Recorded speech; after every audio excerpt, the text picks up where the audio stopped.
Good morning, Knicks Nation. Today is Wednesday, the 10th of February, 2021. I hope you're all doing well today. I hope you're healthy and you're staying COVID free. Somebody commented, I won't dignify him by saying their name, but uh, the hoax of the COVID. I have relatives that have died of COVID, and people are working that I know are working in emergency rooms where sick people are coming in. If you want to say it's a hoax, keep that to yourself. Don't do it on my channel. See, y'all need to understand, I'm not here trying to make money and get thousands of followers. I'm doing this for fun. This is like enjoyment for me, but I won't take no BS from people that come into my channel with stuff like the COVID's a hoax and bashing players like they raped their sister or something. I'm not doing that. I'm just letting y'all know. So if I cut you off, mute you, and unfortunately even use certain language toward you, that's what it is. I'm not having it. I'm not doing this. I'm not saying please like and subscribe. I don't give a crap if you like or subscribe. I'm a Knicks fan. Yeah, somebody say, I don't understand why you're a Knicks fan. Well, you don't have to understand. It is what it is. Okay, I'm a Knicks fan. I'm supporting my team, and I'm doing what I do because I like it. It's fun. All right, and life is too short to deal with people that are a-holes. Okay, so so anyway, I hope you are COVID free.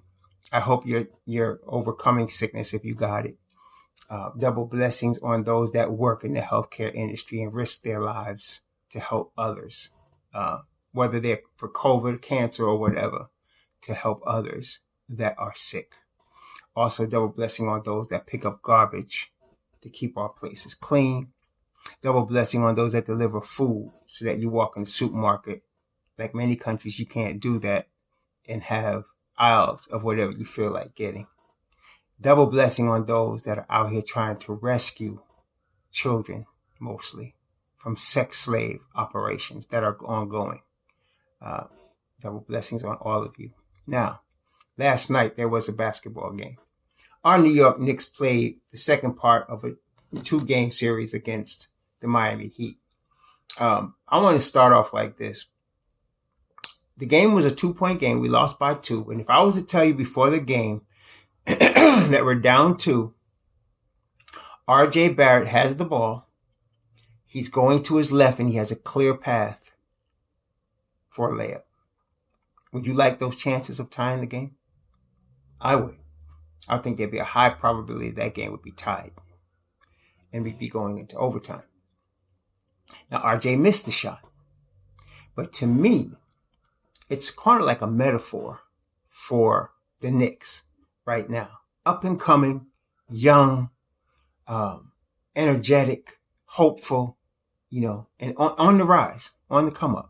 And so that was the game. We fought tooth and nail against a Miami team, again, that although their record doesn't indicate it right now, you're going to see them in the playoffs. They're that, like I said, Eric Spoelstra's teams generally, since he has taken over as head coach, always start off slow and end up, picking up toward the end of the season. Generally, that's what his teams do, and you're starting to see them at that mode right now, especially when they got Jimmy Butler back at full strength.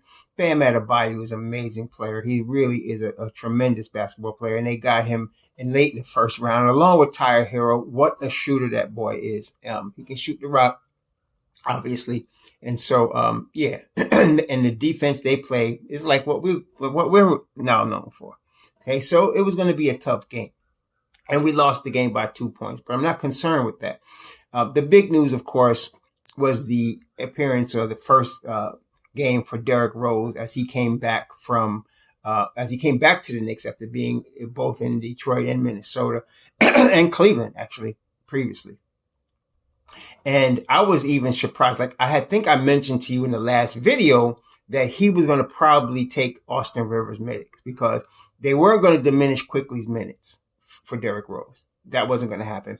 And Tibbs loves Elfrid Payton. So Payton is going to play and he's going to continue to start, at least for now. I'm not sure how long that's going to last either, but we'll talk about that in a minute. But he wasn't going to take IQ's minutes. So Rivers was the odd man out. It was going to be Rivers. I didn't even expect that not only would he arrive at the game on Tuesday night after the trade, but come off the bench together with Quickly immediately. That didn't take long for us to see what Thibodeau was planning with Derrick Rose. Now, there are players and then there are players. Okay. So like you have great players. The thing about really great players is that even when they're not at their peak, at their prime, they're still better than the majority of people that play the game. So for example, when Kobe Bryant was 34 or 35, he wasn't what Kobe Bryant of 27 or 28 or 26, but he was still, a top 10 player in the NBA. And on most nights he would destroy whoever was guarding him, even though he wasn't in his prime. Same with Michael Jordan. Same with LeBron James. LeBron James is 36. He's still a top 10 player in the NBA. He's not what he was 10 years ago. He's just not, but you can't deal with him still. Well, Derrick Rose, I was watching the videos before, when the trade went down and I knew he was going to be a Knick. I started reviewing his Detroit film, his Detroit video. And I can see that he lost about half a step, from when he was in his prime and MVP type, before the knee injuries in Chicago. But even at half a step slower, Derrick Rose is one of the most unstoppable players in getting to the rim in the NBA. He is still one of the greatest finishers I've ever seen. That to me, that sets him apart. That's his thing. He's not just athletic. Some people try to compare Dennis Smith Jr. to Derrick Rose or even, in a remote possibility that Dennis Smith Jr. could ever become No, Derrick Rose can finish at the rim better than any, most people. I've not seen many players, especially in the guard spot, finish like him. Okay. The ability to stay in the air a long period of times, to get to rim at will, and now that he has a jump shot, it's a good thing that he's not in his prime, because he would be scary. He'd be MVP a couple of times if his knees didn't rob him of that. But he played last night with Quickly, and this is the thing. Elfrid Payton is playing right now. As I think if you're watching him and you're seeing him and you watch him, like, we remember him, he got drafted by Orlando, then he got traded to Phoenix, then he went from Phoenix to New Orleans, and now he's with the Knicks. Now, he is playing, of all of those years, I think this is his 7th year, he's playing the best basketball of his career right now. He is. He's playing the best basketball of his career, both in terms of defense. He's always been a good defender. Even he's being more in attack mode offensively. I think his defense even sometimes it's not consistent yet, but it goes to another level. He's playing the best basketball of his career. And even at that, when Derrick Rose came in the game with IQ last night, you could just see it was a completely different situation. Like, it was like, oh shoot, this is what it looks like to have an all-star level point guard. It was like, whoa, I was just, the way he got in the lane, he still has habits that he's had. Derrick Rose has had this habit. I remember seeing some of his high school tape, jumping in the air and passing. He's been doing that all his life, and he's not going to stop now. Tibbs, knows that. I mean, he jumps in the air and he passes, and that's a cardinal sin in basketball. But his talent is such that sometimes that doesn't matter, and so he was doing that last night. It reminded me of, I was like, oh, I remember that. That's right. He jumps in the air when he passes a lot. And so does IQ, ironically enough. But, and a couple of times that ball was swinging around, I thought for sure it was going to end up in the third row, and it didn't, almost by miracle. But, it's really, I'm excited about him and Quickly playing together. It's, man, wow. So, the speed, the quickness, and even though Payton is playing the best basketball of his career, it makes Payton look like he's walking with cement shoes. I mean, the way Derrick Rose moves, man, it's just crazy. So I'm very excited to have him. Him and IQ are going to be a problem for sure. Remember now, they're playing the Miami Heat, one of the best defensive teams in the NBA, period. Okay. They're high level defense. All right. I mean, and a lot of teams like Denver last year. Denver never was a great defensive team, but in the playoffs, when Jeremy Grant was at the 4 and the Joker at the 5, and then they had Millsap in there, they brought that defense to a new level. And when they needed stops, they were getting them. Okay. And you see, they turned it up a notch. Well, Miami's playing that level of defense right now. You're not even playoff. They're playing that level of defense. So the Knicks were up against a really tough defensive team last night. There's no question. And so I think that was a good start, for IQ and Rose together. And I'm very excited to see going forward, what we can get from them. Hopefully, Rose stays healthy. And that's a key thing here. Um, I don't want to see Rose get hurt. Nobody wants to see him get hurt, but I don't want to see him get pushed so many minutes that, he can hurt himself and, then we lose him. And that kind of defeats the whole purpose of us trading for him. I like the way they played it last night. He came off the bench with quickly. He played 20 minutes last night. And I like that. 25 minutes is what you want to keep him generally. And I like that. IQ played, Peyton played 27 minutes. IQ played 21. I like that balance. I think we're going to, again, I'm saying Peyton is playing his best ball. I'm not denying that. He played a good game last night, 18 points, 8 of 16 from the field, 5 rebounds, 4 assists, playing his best ball. But never in his wildest dreams will he be Derrick Rose. It's just the way it is. So I want to see Peyton get a few less minutes and the other two, Quickly and Rose, get a few more minutes. I'd like to see that. I'd like to see that. But they battled to the end last night. You knew it was going to be a fight, a dog fight. Eric Spoelstra, again, one of the coaches I respect. There's coaches in the league that I really, have high regard for. Spoelstra, Dwayne Casey in Detroit, Tom Thibodeau. These are my type of guys. I like these tough guys that they get the defensive end going and know how to handle players, man, the right way. I like these guys. So, and of course, Popovich, what you gonna say, and Derek and Doc Rivers. Some of these, we got some really good coaches. So, Spoelstra gonna have his team ready to play defense. He don't care if you got drafted, undrafted, second round drafted. He gonna have you playing defense or you're not gonna play. And he had them cats playing some high level defense last night, as did Thibodeau. It was tremendous to watch. So, I think Tibbs is probably going to keep that starting lineup the way he has it for now. I don't know. He really likes Peyton and he respects Peyton. And so they asked him about Austin Rivers, aka my nickname for him is Butter. And he's like, he said the line that lets you know, don't expect to see him too much. He said, when we're ready to call on him, I know he'll be ready. He's a pro, which means don't ask me about him. We're not dealing with that right now.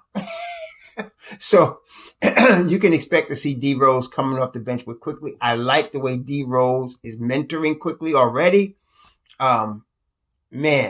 It's going to be, the Knicks are in good shape. So we play Friday against Washington.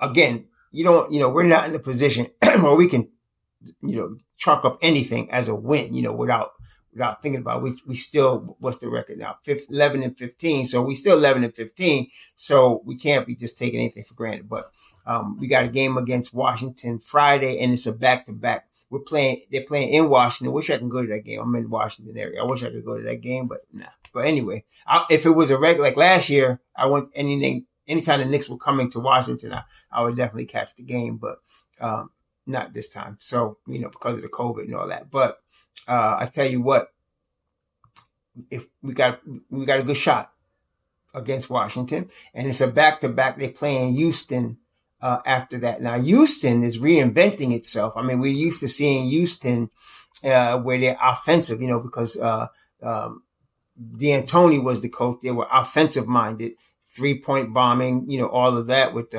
James Harden and then a whole plethora of other guys. But now, they've changed the culture, apparently. So they're becoming more defensive-minded. And they have Victor Oladipo and John Wall, which sounds like this is a rejuvenation for both of them. So this is not going to be an easy back-to-back, but that's at home. And this is the beginning of the stretch where the Knicks have a chance to really, the schedule gets soft in the sense that we're going to be home a lot. So they play at Washington Friday, and then they have Houston at home, Atlanta at home. Then they go to Orlando on next week, Wednesday. But then there's 5 games in a row at home. Okay, San Antonio, Minnesota, Golden State, Sacramento, Indiana, all at the Garden. So now this is good on a couple of levels. Even though we don't have a lot of fans or any fans coming to the Garden right now, it's good because they don't have to travel. It's good because they can practice more. They're at home, so they don't have, the lack of travel time it means for them, for Tom Thibodeau, more practice time. Okay, so they're going to be able to practice. And this is good because this is going to get Derrick Rose. He's going to be getting more used to playing with his new teammates, right? Especially Emmanuel Quickly. This is going to be. I'm very excited for this. So, I think our immediate future looks good. Of course, our long-term future looks good. Like I said, I would take RJ Barrett with the ball in his hands, going left at a layup every time. Okay, he missed, but that was the same scenario he had with PJ Tucker guarding him against Houston last year. It's the same scenario, but last night it was Jimmy Butler. And so, that was, here he is battling. This is RJ Barrett in his second year at age 20. He goes toe to toe with Kawhi Leonard, Jimmy Butler. He's taking guys like PJ Tucker to. This kid's going to be good. He's already good and he's going to get better. Game hasn't even slowed down for him yet. He's still doing dumb turnovers because the game hasn't slowed down for him yet. But this kid, we got one here with RJ Barrett. He's going to be a perennial all-star. RJ Barrett is that good. So I'm very happy for the future. I'm glad we got Derrick Rose, even though at age 32, it was kind of messed up. You had D Rose, you had Melo, and you had KP on the same team, and you could only get 31 wins. That was bad. Okay. But, and then they didn't re-sign D Rose and let him go. That was the year he was getting paid, the last year of a contract. I think that year he was getting $28 million, and then he was going to have to re-up somewhere. We should have kept him. But anyway, it is what it is. Thibodeau ain't letting him go. So now he's 32. I just hope, let's play him that 20, 25 minutes a game once in a while. If it's a, overtime game or whatever, or he's hot, you got to keep him in longer, fine. But this is another weapon that we have right now. So let's think about this. You got Julius Randle, and he was awful last night. They were double teaming. And let me tell you something. I don't want to make excuses, but those referees were horrible last night. That was probably the worst referee game I have seen in a couple of years. That was very bad. One time, I don't know if it was it Bam Adebayo? I think it was Bam. He hooked Randle and did a judo move on him, squatted, hooked him and flipped him back and then fell back with him. They called the foul on Randle, right? And then they go and review it and keep the call. Anyway, that was crazy. Okay. That was crazy. And so, and then there was a lot of other crazy things that were going on last night. And you could just tell, look at the free throw percentage, the free throws that were going on last night. I think the Knicks shot, I think they were only at the line, 14 times. And I think Miami at least doubled that. I mean, it was crazy in a game that's that physical, right? The game is that physical and that close. You would expect everything. Let's see, the Knicks from the line, the Knicks shot 16 shots, 12 of 16. The Miami Heat went to the line 39 times. There's something wrong with that picture. It's a physical game. Both teams playing physical. So you're going to get one team 39 free throws and one team 16. The Knicks weren't just hacking and whacking. That was bad refereeing, man. Period. And we lost the game by 2. That was bad refereeing. But that's all good. You know why? We're coming, baby. The Knicks are coming. So we got weapons. So in any given night, you got Julius Randle that could take over a game, right? In any given night, he can do that. He can get you 30, 15, and 10. He could do that. Okay. You got Burke, who can be hot. He can get microwavy. You got Bullock, who did it last Sunday with 7 threes. Okay. So now you got some, I want to say you got some weapons that, they may not all be consistently good every game, but you got enough so that on any given night, a couple of these guys could pop. So last night, Randle only had 12, but then even Peyton was being more aggressive. Now he was stumbling and bumbling, but he was being more aggressive. That's what you want to see from him. And he was playing much better defense last night. You had you have D Rose, you have IQ. These are guys that can attack. IQ, D Rose, Julius Randle, Reggie Bullock any given night.